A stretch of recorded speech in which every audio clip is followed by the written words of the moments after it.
दिल्ली शराब घोटाले में गिरफ्तार किए गए मुख्यमंत्री अरविंद केजरीवाल की जमानत याचिका पर मंगलवार को सुप्रीम कोर्ट में सुनवाई पूरी हो गई। कोर्ट ने केजरीवाल की अंतरिम जमानत पर कोई फैसला नहीं दिया है। इस मामले में फैसला सुरक्षित रख लिया गया है। ऐसे में सवाल ये है कि क्या दिल्ली में 25 मई को वोटिंग से पहले दिल्ली के मुख्यमंत्री अरविंद केजरीवाल जमानत पर जेल से बाहर आ जाएंगे।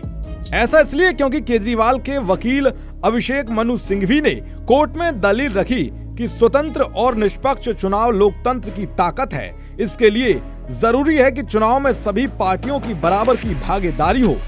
हालांकि कोर्ट ने समय की कमी के चलते इस मामले पर कोई आदेश नहीं दिया। सुप्रीम कोर्ट 9 मई को इस पर अगली सुनवाई कर सकता है।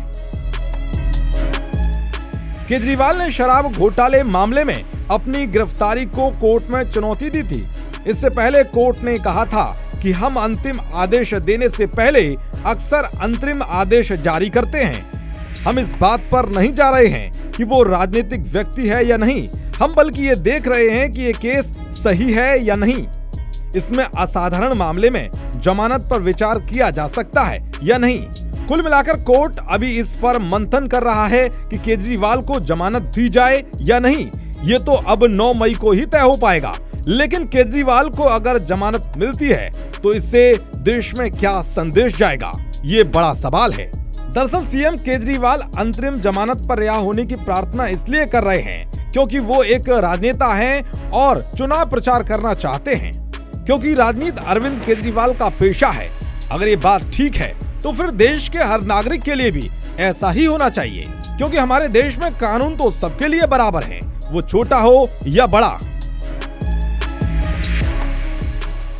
अगर केजरीवाल को जमानत मिल सकती है तो फिर जेल में बंद एक किसान को भी इसलिए जमानत मिलनी चाहिए कि खेती करना उसका पेशा है।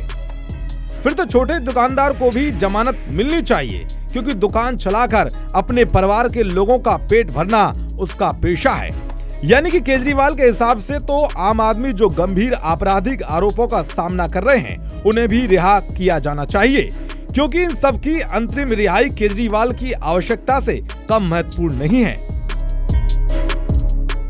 सवाल तो ये भी है कि ऐसे सैकड़ों नेता जो जेल में बंद हैं, अब तक ऐसा नहीं हुआ है कि किसी राजनेता को चुनाव प्रचार के लिए जमानत पर रिहा कर दिया गया हो। यहाँ गौर करने वाली बात तो ये भी है कि अरविंद केजरीवाल को चुनाव के कारण अचानक गिरफ्तार नहीं किया गया। उन पर गंभीर आरोप लगे हैं। उन आरोपों की पूछताछ के लिए पिछले 6 महीने से प्रवर्तन निदेशालय यानी कि ईडी की ओर से तलब किया जा रहा था, लेकिन वो बार बार ईडी के नोटिसों को दरकिनार कर रहे थे।